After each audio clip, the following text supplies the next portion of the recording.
Hey guys, I'm going to do a video tutorial for you today about how to make your own Greek yogurt. It's really easy. First of all, you just need a gallon of milk. I just take mine straight out of the fridge. This is 2% because that's what I had on hand, but I usually use skim milk so I don't have to worry about the fat content. I have a big saucepan here. I'm just going to pour my entire gallon of milk into the saucepan.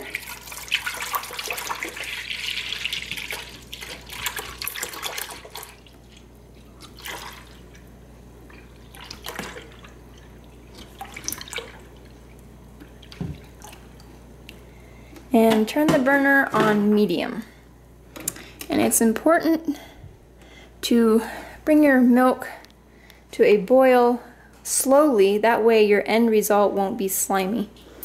On medium like this, a gallon of cold milk is going to take approximately 45 to 55 minutes, and you want it to just come to a slow boil, and then you will take it off of the heat and let it cool down to like a bath water temperature before putting in your starter, which is some more active yogurt culture.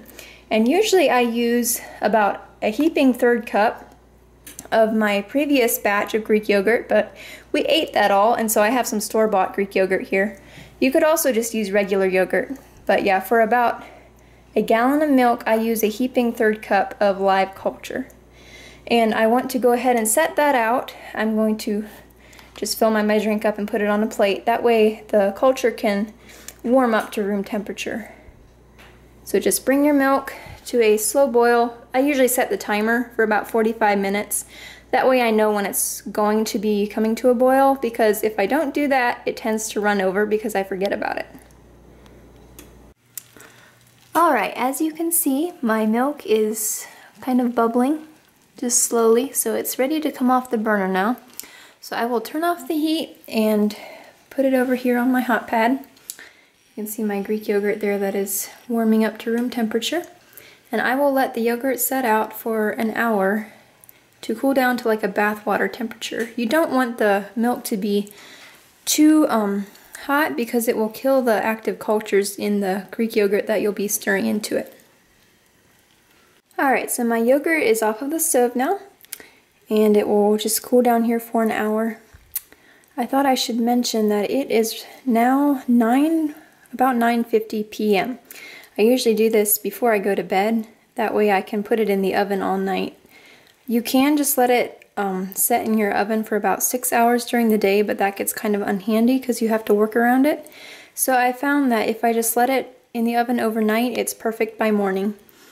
And if you're wondering how long it took for my milk to come to a boil, it took about 55 minutes. Alright, my milk has been sitting out for about an hour and it's now lukewarm bathwater temperature. So I'm going to put my yogurt in it now that I had set aside. And this provides the live culture that will curdle the rest of my milk. That sounds grosser than it actually is. So I'm just going to put my yogurt in there and then whisk it in.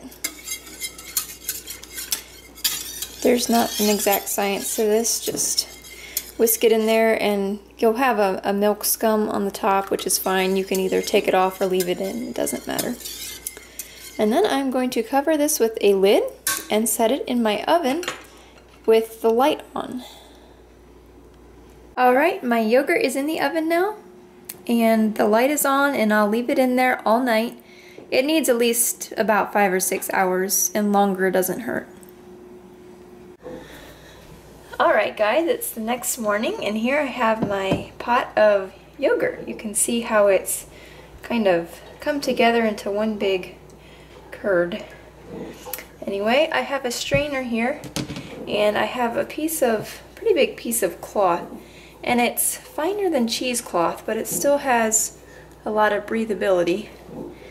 And so I'm going to use that to strain the whey off of my yogurt. Now this right here in my pot is regular yogurt. So you could stop now, and as a trim healthy mommy you could use this in E setting. I would drain off this extra whey, of course. But I am going to make Greek yogurt, which is basically just regular yogurt that has all the whey, or a lot of the whey, strained out of it, because your carbs are in the whey. So I'm going to just pour my yogurt into my strainer here. Of course, you see I have quite a bit stuck on the bottom.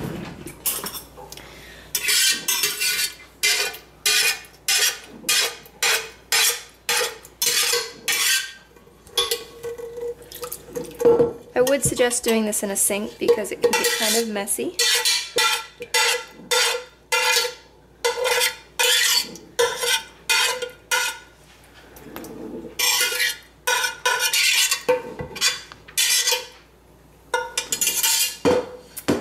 Alright, now here comes the fun part.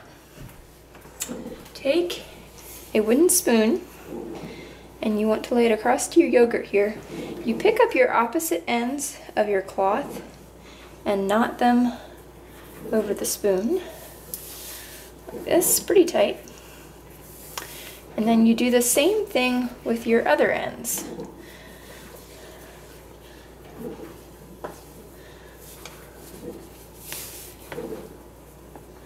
So this gives you a nice little bundle. Now I have a container. I use a pretty tall container, that way my spoon will need to rest over the container like this and suspend my bag with yogurt, and you can see all the whey draining out of that. I'm going to let this set on the counter for about 20 minutes, and then I'll drain off some of the whey that will accumulate. I'll get a good couple inches in there. If I don't do that, by the end of the 2 or 3 hours that this needs to drain, the bottom of my bag here will be sitting in whey, which isn't great.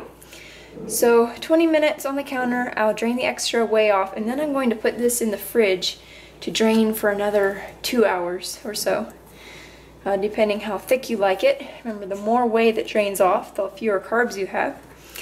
I put this in the fridge to finish draining because that will keep the yogurt from fermenting any longer.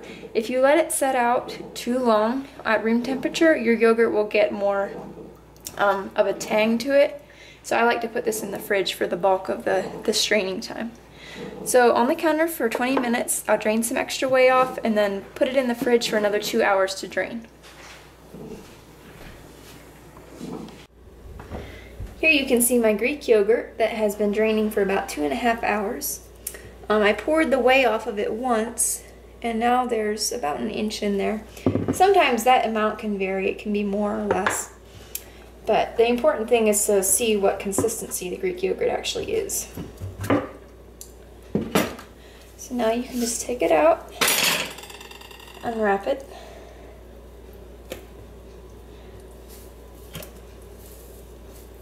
And you could do this in the sink to alleviate some of the mess. And there is your Greek yogurt.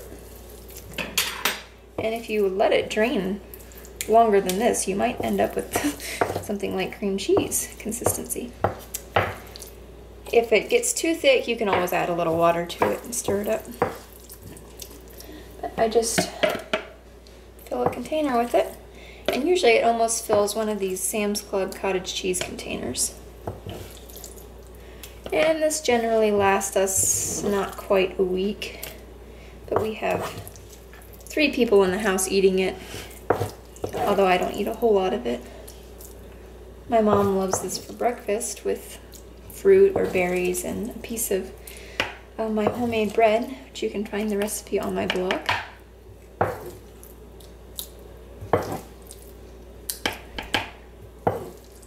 This could have maybe drained a little bit longer. It just tends to vary from time to time how long it takes. Generally 2 to 3 hours is pretty good, and if you want to speed it up, you can actually use your hands to put some torque on the mesh bag and squeeze some liquid out of it just by pressure from your hands. So there you go, and that is how you make Greek yogurt. Very easy.